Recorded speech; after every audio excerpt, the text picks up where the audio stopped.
Hello, everybody, and welcome back to another edition of Reading and Writing with Robert Brighton. Today, we're going to talk about beginning with the end in mind. Now, what does that mean? Well, first of all, I have to tell you, I got that phrase from the late, great Stephen Covey, who, probably 30 years ago or more, wrote a book called The 7 Habits of Highly Effective People. And the fact that it's 30 years old does not mean that it's not. It's still a great book, because it is.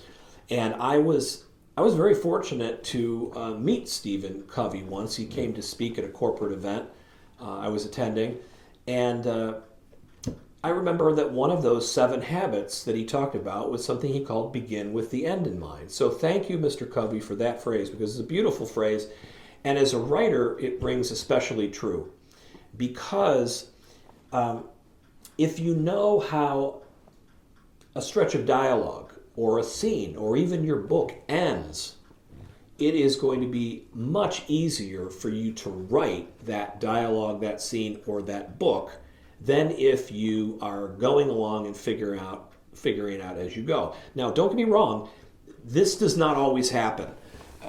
You're not always presented with the solution to the mystery.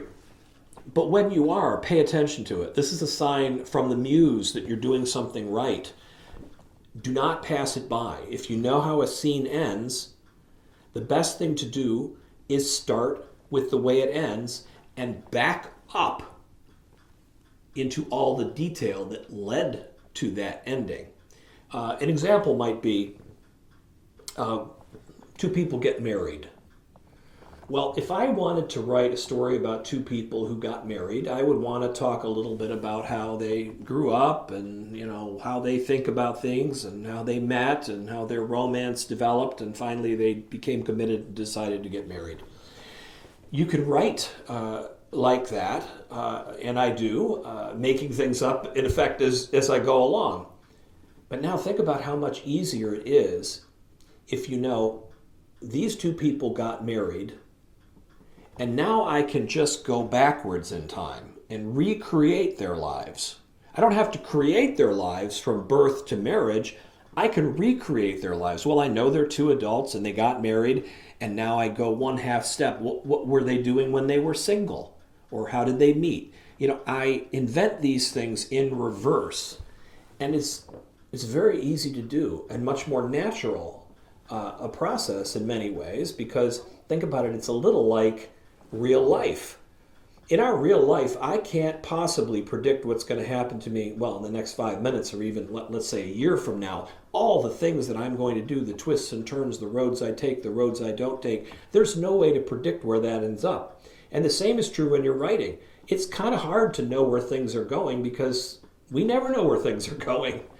So if you know the end, if I knew, for example, that I would be, getting a new job in a year from now,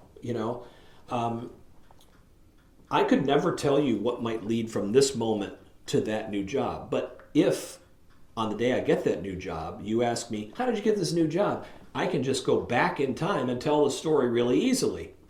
So even though a novel or a story or even a report is generally arranged chronologically from oldest information to newest, I say, if you know how it ends, turn it on its head and start with the end in mind. Begin with the end in mind, as Stephen Covey said long ago, and so very well. So what we're going to do is, like everything in Reading and Writing with Robert Brighton, is kind of my academic treatment of it, like how I can describe it in general terms.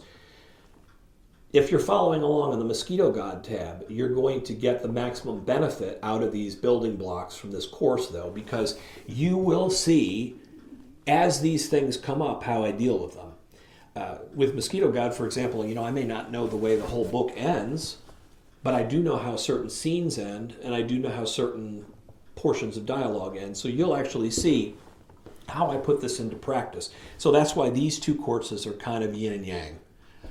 This is the course that's going to teach you all the basics that are applicable in any situation, and then following along with the writing of an actual novel is going to show you how I put them in practice and eat my own cooking as I write. So stick around. I'll have lots of examples about how to begin with the end in mind. Thank you.